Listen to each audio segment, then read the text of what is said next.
So hello guys, एक बार फिर से स्वागत है आपके अपने चैनल क्लास ऑफ साइंस में। मैं हूं कन्हैया पवार और आपके लिए आज इंग्लिश मीडियम का मोस्ट एमपी क्वेश्चन लेकर आया हूं जिसका नाम है difference between aerobic and anaerobic respiration.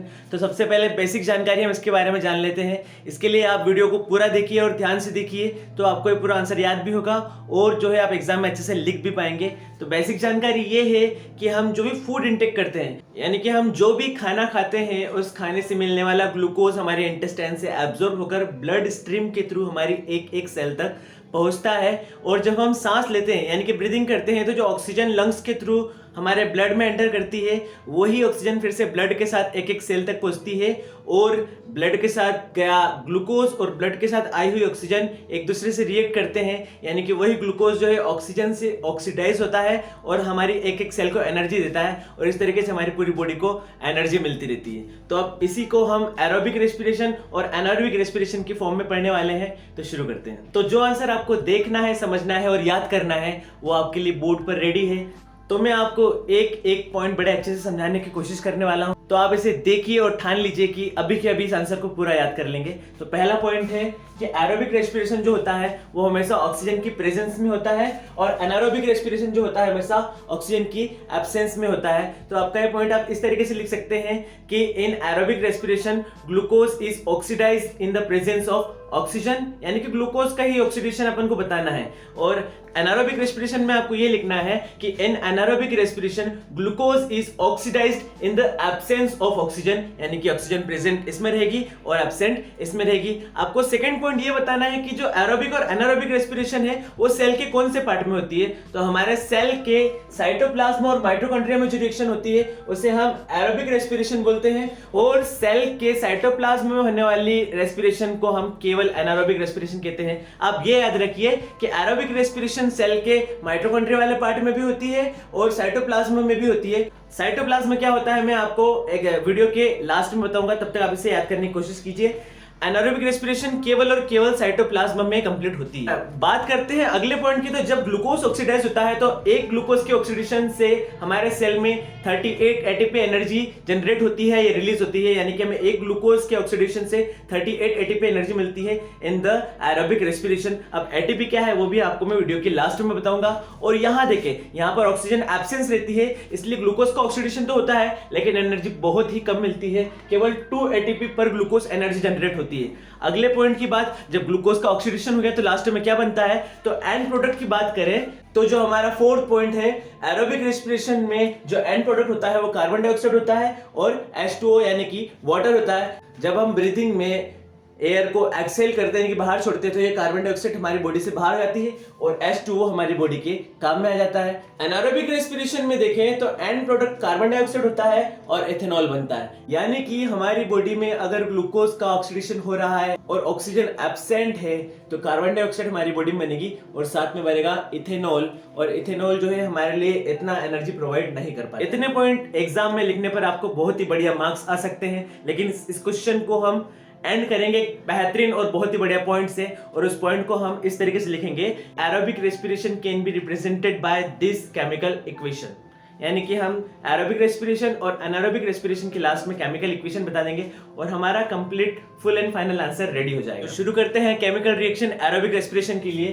तो आपको करना क्या है कि हमने शुरू में ही पढ़ लिया था कि जो है एरोबिक रेस्पिरेशन में ग्लूकोज का ऑक्सीडेशन होता है। तो सबसे पहले हम ग्लूकोज का फॉर्मूला लिखते हैं। ग्लूकोज का फॉर्मूला आप याद रख लीजिए, C6H12O6 होता है और इसके साथ जो है, अब कुछ तो है जो मैं भूल रहा हूँ जो मैंने स्टार्टिंग में बताया था, क्या प्रेजेंट रहता है। अरे हाँ, इसमें तो ऑक्सीजन प्रेजेंट होता है। तो ग्लूकोज के साथ जो है हम 6 मॉलिक्यूल ऑक्सीजन के लिखते हैं और इसके बाद लगाते हैं एरो। अब एंड प्रोडक्ट हमने क्या याद किया था कि एंड प्रोडक्ट बनता है कार्बन डाइऑक्साइड और वाटर। तो इसमें आपके 6 मॉलिक्यूल बनेंगे CO2 यानी कि कार्बन डाइऑक्साइड के और प्लस 6 मॉलिक्यूल बनेंगे वाटर के। उसके बाद एनारोबिक रेस्पिरेशन की आपको अगर रिएक्शन लिखना है तो उसमें भी ग्लूकोज का ही ऑक्सीडेशन होगा, यानी कि आपको फिर से ग्लूकोज का फॉर्मूला लिखना है। हमें याद है C6H12O6, ये ग्लूकोज का फॉर्मूला है। और जैसा कि इसमें हमने देखा था कि शुरू में ही एरोबिक रेस्पिरेशन में ऑक्सीजन प्रेजेंट नहीं होती है, तो हमें ग्लूकोज के साथ ऑक्सीजन लिखने की जरूरत ही नहीं है। इसके बाद हम डायरेक्ट एरो का साइन बनाएंगे और इसका एंड प्रोडक्ट लिख देंगे। इसका एंड प्रोडक्ट हमने याद किया था कार्बन डाइऑक्साइड और इथेनॉल, तो आपको लिखना है कार्बन डाइऑक्साइड के लिए CO2 और यहाँ पर मैं आपको इथेनॉल का फॉर्मूला बता देता हूँ। इथेनॉल का फॉर्मूला लिखना है आपको C2H5OH। अब मैंने ग्लूकोज के साथ 6 मॉलिक्यूल ऑक्सीजन और 6 मॉलिक्यूल कार्बन डाइऑक्साइड ये सब क्यों लिखा, तो इसका आंसर आपको मिलेगा बैलेंस केमिकल इक्वेशन में। मेरी एक वीडियो ऑलरेडी यूट्यूब चैनल पर अवेलेबल है, balance chemical equation by class of science, आप उसको देखिए और किस तरीके से यहाँ पर मॉलिक्यूल्स के आगे नंबर लगते हैं वो आप समझ लीजिए। तो शुरू करते हैं रैपिड राउंड, जिसमें हम कुछ ही सेकंड में पूरा का पूरा आंसर रिपीट कर लेंगे और हमारा आंसर रिवाइज हो जाएगा। तो आपको सबसे पहला पॉइंट याद रखना है कि एरोबिक रेस्पिरेशन ऑक्सीजन की प्रेजेंट में होता है और एनारोबिक रेस्पिरेशन ऑक्सीजन की एब्सेंस में होता है। और उसके बाद आपको ये याद रखना है सेकंड पॉइंट की एरोबिक रेस्पिरेशन साइटोप्लाज्म में होता है और माइटोकॉन्ड्रिया में होता है। एनारोबिक रेस्पिरेशन जो होता है केवल साइटोप्लाज्म में होता है। उसके बाद जो आपको एनर्जी की बात करना है तो पर ग्लूकोज आपको 38 एटीपी एनर्जी जनरेट होती है एरोबिक रेस्पिरेशन में, और इसके अपोजिट में केवल 2 एटीपी एनर्जी पर ग्लूकोज जो है रिलीज होती है। और इसके बाद आपको एंड प्रोडक्ट बता देना है कि लास्ट में क्या बनता है। एरोबिक रेस्पिरेशन के लास्ट में कार्बन डाइऑक्साइड और वाटर बनता है और एनारोबिक रेस्पिरेशन के लास्ट में कार्बन डाइऑक्साइड तो बनता है लेकिन साथ में वाटर की जगह बनता है इथेनॉल C2H5OH। और लास्टली आपको इनकी केमिकल रिएक्शन लिख कर याद करना पड़ेगी, क्योंकि केमिस्ट्री की रिएक्शन हम एक बार में पढ़कर समझ भी ले तो उसे हमें बार बार लिखकर ही प्रैक्टिस करना होता है, वरना हम इसे भूल जाते हैं। और आंसर को समझाते समय मैंने कुछ बातें आपको बताने का बोला था। सबसे पहला पॉइंट साइटोप्लाज्म।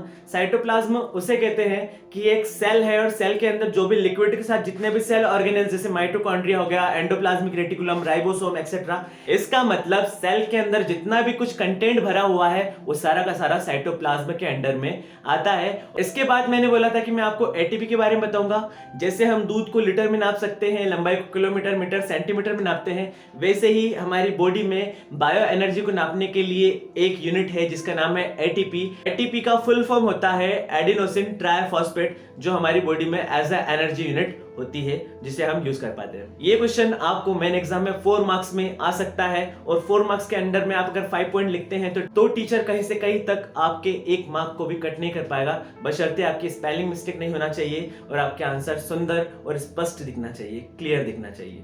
कई बार ऐसी मिस्टेक भी होती है कि स्टूडेंट्स क्या करते हैं कि आंसर जो है डिफरेंस में याद करने के बाद इस कॉलम का आंसर इस कॉलम में लिख देते हैं, इस कॉलम का आंसर इस कॉलम में कर देते हैं, यानी कि कुछ ना कुछ उल्टा पुल्टा डिफरेंस हो जाता है। तो आप एक ट्रिक याद कर लीजिए। एरोबिक रेस्पिरेशन की स्टार्ट AER से हो रही है, जो लगभग एयर जैसा रिसेंबलिंग वर्ड है, यानी कि एरोबिक रेस्पिरेशन में एयर का इन्वॉल्वमेंट है, यानी कि इसमें ऑक्सीजन रहेगा और इसका अपोजिट इसमें होगा। आप एक को याद रख लीजिए, अपोजिट अपने आप बन जाता है। एनारोबिक में एयर एब्सेंट रहेगी, यानी कि ऑक्सीजन एब्सेंट रहेगी। अब चलते हैं IMP ऑब्जेक्टिव की तरफ। तो आपको सबसे पहला IMP ऑब्जेक्टिव याद रखना है एटीपी का फुल फॉर्म। एटीपी का फुल फॉर्म होता है एडिनोसिन ट्राइफॉस्फेट। आपको दूसरा IMP याद रखना है कि माइटोकॉन्ड्रिया, यानी कि माइटोकॉन्ड्रिया को पावर हाउस ऑफ सेल कहा जाता है। थर्ड IMP पॉइंट में आपको याद रखना है कि ग्लूकोज का फॉर्मूला C6H12O6 होता है और एथेनॉल का दूसरा नाम होता है एथिल अल्कोहल, जिसका फॉर्मूला होता है C2H5OH। बोर्ड पर जिस तरीके से आंसर लिखकर मैंने आपको समझाया है, ये आपको समझाने के लिए जो है शॉर्ट में बताया गया है। आपको बोर्ड एग्जाम में किस तरीके से लिखना है वो मैंने एक पेज में प्रॉपर तरीके से लिखकर वीडियो के लास्ट में लगा दिया है। तो वीडियो को पॉज करके वीडियो के लास्ट में उस पेज में आंसर को किस तरीके से लिखा गया आप उसको देखिए, जिससे आपको बोर्ड में लिखने का प्रॉपर आइडिया मिल जाएगा। तो गाइस, इतने मेहनत से आपको मैंने आंसर समझाने की कोशिश की है, तो वीडियो के लिए एक लाइक तो बनता है। आप वीडियो को लाइक कीजिए, शेयर कीजिए मैक्सिमम स्टूडेंट्स तक और अच्छे कमेंट्स कीजिए। आप कमेंट्स के थ्रू ये बता सकते हैं कि नेक्स्ट वीडियो में आप क्या सीखना चाहते हैं, या फिर कमेंट्स में आप अपने कुछ डाउट्स भी पूछ सकते हैं जिनका आंसर आपको प्रॉपरली मिल जाएगा। मिलते हैं नेक्स्ट वीडियो के साथ, नेक्स्ट IMP टॉपिक के साथ। तब तक के लिए थैंक यू वेरी मच।